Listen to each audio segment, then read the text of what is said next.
Salut les fans du foot, j'espère que vous allez bien aujourd'hui parce que moi j'ai perdu la forme. Les tirages au sort pour la CAN 2025 sont connus, les différentes poules sont connues et je vais revenir sur une poule particulièrement qui est assez relevée, la poule F. Je parle particulièrement de cette poule, pourquoi? Parce que mon pays y figure. Il s'agit bel et bien du Cameroun. Voilà, je suis camerounais, il y a des abonnés sénégalais, ivoiriens, camerounais même. Il y a beaucoup de Camerounais qui me suivent aussi. Aujourd'hui, je vais parler de la poule du Cameroun et nous nous retrouvons avec notre belle famille adorée, les Ivoiriens. Et il y a aussi les voisins les plus rapprochés, le Gabon. Et nous finissons avec le Mozambique. Nous allons revenir ici, le Cameroun face à la Côte d'Ivoire. Vraiment, c'est le match que moi j'attends le plus. C'est le match que tout le monde entier attend le plus. C'est le match que tout Internet attend le plus. Là, il ne faut pas se le mentir. Même au tirage, vous avez vu l'expression faciale de Serge Aurier. Lui-même, il connaît le passif que l'on a avec eux. Voilà, donc on ne va pas se le cacher. Viviane face à Djeneba. Malox face à des Bordeaux. Tamsi, en ce qui paraît, Tamsi les a douillés et il est un peu des origines camerounaises et sénégalaises et tout. Et il disait Tamsi face à la Team PA. Bref, même à part le football, on se chamaille toujours sur les réseaux. Bonne guerre, c'est l'attachement, comme ils aiment trop dire. Mais ici, là, il s'agit de match de football. Et tous les influenceurs, tous les TikTokers, tous les YouTubeurs se sont levés que ça, c'est le match vraiment de l'année. C'est encore de retourner Internet depuis hier soir. Vraiment, c'est fou. Le jour-là, toutes les applications YouTube, TikTok, tout ça, ça va bugger très clairement. Le match sera légendaire. Et malheur aux vaincus. Donc, tenez-vous prêts parce que ça va barder. La Côte d'Ivoire est une très bonne équipe, ça on va pas se le nier. Ils ont une très bonne équipe. Ils ont des doublures presque à tous les postes. Des joueurs évoluant au très très haut niveau. Notamment avec Amad Diallo qui est en train de faire du sale du côté de Manchester United. Vraiment, c'est la tête de Condor du côté de Manchester United. C'est lui vraiment la pièce maîtresse. Et c'est un joueur vraiment à surveiller. C'est le joueur le plus dangereux du côté de la Côte d'Ivoire parce qu'ils vont me parler de Adengran. Mais pour moi, Adengran n'est pas celui-là qui va porter l'équipe de la Côte d'Ivoire sur le dos. Pour moi, c'est Amad Diallo qui est le plus percutant, surtout en attaque.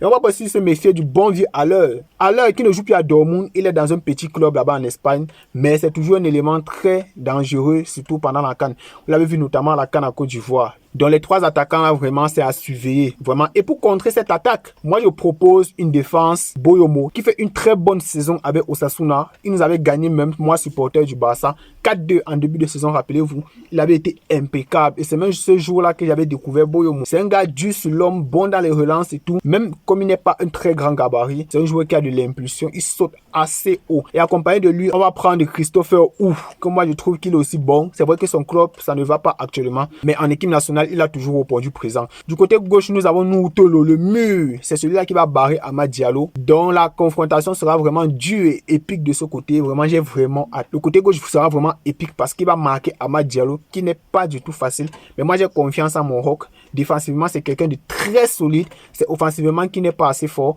Mais défensivement, moi, je n'ai pas de souci à me faire. Il va me cadenasser Amad Diallo bien comme il faut. Et du côté droit, nous avons Tchatchoua, l'étoile montante. Il joue à Hellas Vérone, je pense, en Italie.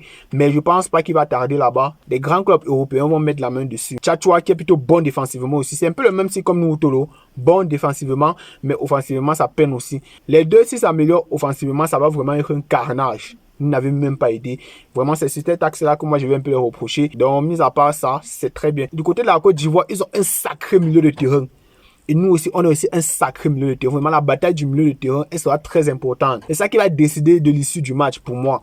Au milieu de terrain aussi, cette année, comparé à la CAN passée, on a un milieu de terrain redoutable. Avec un Carlos Baleba étincelant. Vous connaissez tous Carlos Baleba. Pour moi, qui est le meilleur milieu défensif en première ligue cette année, Carlos Baleba, il est avec Grabenberch. Les deux là sont vraiment étincelants au milieu récupérateur. Et nous allons accompagner dans un double pivot avec Zambo Anguissa. Zambo Anguissa qui, à Napoli, il performe. Mais quand il arrive ici, il tape ses mimba. Il commence à faire comme s'il est plus grand que les autres. Il est au-dessus des lois, il est au-dessus de tout le monde. Non, monsieur.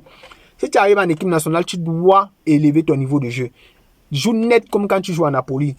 Tout va bien se passer. Pour moi, en double pivot, on l'associe avec un Baleba. Et en 10, vous allez me prendre au point fou. Mais moi, je fais l'appel de Nathan Douala.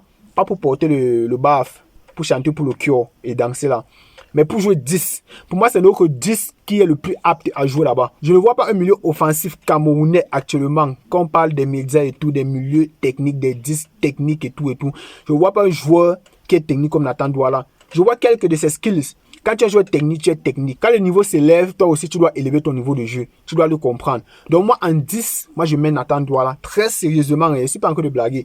titulaires. Et du côté de la Côte d'Ivoire, ils ont Kessié, Fofana, Siri, le numéro 4 là, qui est aussi très fort. Vraiment, c'est un milieu très costaud. Mais ils n'ont pas assez de créativité au milieu de terrain. Je pense que c'est ça qui va leur porter préjudice. En défense de la Côte d'Ivoire, ils ont Dika, Kosunu, oui, Serge Aurier, je ne sais pas s'il va encore jouer. Je pense qu'il a pris sa retraite. Max Alain Graguet, Doué. Il y a un Doué qui a choisi la Côte d'Ivoire. Je pense qu'il y a un Doué qui a choisi la Côte d'Ivoire. Il y a Diakate aussi qui joue aussi parfois là. Bref, ils ont aussi très bonne défense, surtout avec leur tête de Condor qui est Ndikra, qui est aussi moitié camerounais si vous ne connaissez pas.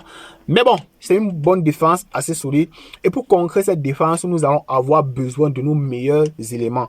Et quand je dis meilleurs éléments, je vais parler par là de Bryan Mbeumo, qui est encore de tout retourner en première ligue, qui à l'heure actuelle est 3e meilleur buteur dans ce dit championnat, en première ligue notamment, accompagné devant de Mumbagna, qui était blessé à la dernière CAN et qui va refaire surface cette CAN. Pour moi, c'est celui-là qui peut dépanner en numéro 9, parce que moi, je ne compte plus sur Aboubakar Vincent très clairement. Aboubakar Vincent, son temps est passé. Il faut se faire à l'idée. S'il entre, il peut jouer 10-15 minutes, c'est déjà bon. Mais commencer un match jusqu'à finir, là, il ne peut pas. C'est plutôt un handicap pour nous. Parce qu'au pressing, qui va aller faire le premier pressing? Il est fatigué, il ne peut plus faire ça pendant 90 minutes.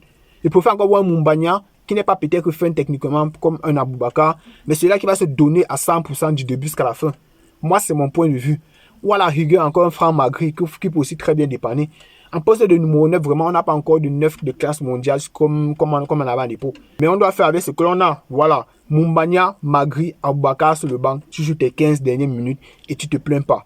Voilà, tu peux entrer, tu débloques, mais les matchs, c'est toujours bien. Et sur le côté gauche, nous avons Bassogok qui a encore 70 minutes sur les pieds. C'est vrai qu'il ne joue pas d'un grand championnat, mais moi, je compte sur lui, je crois en lui. Et qui sait, peut-être qu'on va revoir son prime de 2017. Bassogok tout feu tout flamme, Bassogok qui élimine, Bassogok qui provoque, Bassogok avec une pointe de vitesse assez extraordinaire. Vraiment, j'ai envie de revoir celui-là, mais ce n'est plus possible. Mais il a encore 60-65 minutes dans les jambes. Et si on le remplace peut-être pour un coup douce, qui est beaucoup plus dans la conservation, fin techniquement, avec de très bons sangs aussi. Voilà, ça peut faire l'affaire. Mais moi, je mets Bassogok titulaire parce que c'est un joueur de profondeur comme Bryan Mbeumo et avec un Mumbagna qui va pouvoir décrocher et pouvoir servir les deux ailiers. Je pense que ce match va se jouer au mental. Ça va aussi se jouer sur le terrain, c'est vrai, mais plus mentalement parce que je pense que c'est assez équilibré. Beaucoup vont dire que la Côte d'Ivoire est devant parce qu'ils ont plus d'équilibre à tous les postes. Mais ce qui fait la particularité du Cameroun, c'est le mental. Vous connaissez le Hemley. Comment on dit c'est nous, le Hemley. Voilà. Donc, vous connaissez, il y a le Cameroun et sa force de frappe. C'est le Real de Madrid d'Afrique. Ça, il faut le reconnaître. Vous connaissez le Real de Madrid qui sont dos au mur à la 95e, 98e minute. C'est là qu'il peut te marquer des buts. C'est un peu comme ça avec le Cameroun. On ne l'a jamais. Peu importe la situation. Et je sais qu'à cette CAN, on va faire une remontada. Je ne sais pas encore contre qui. Toutes les équipes peuvent nous gagner, sauf la Côte d'Ivoire. Ça, il faut vous le mettre dans la cervelle. Voilà. Donc, c'est un peu ce que je voulais dire par rapport au match. Rendez-vous en décembre. Prenez soin de vous surtout. Voilà, pour voir décembre. On ne sait pas ce qui peut se passer en une année. Priez Dieu. Parce que le jour là. Ah, non. J'espère que vous aurez le cardio. Ça va péter.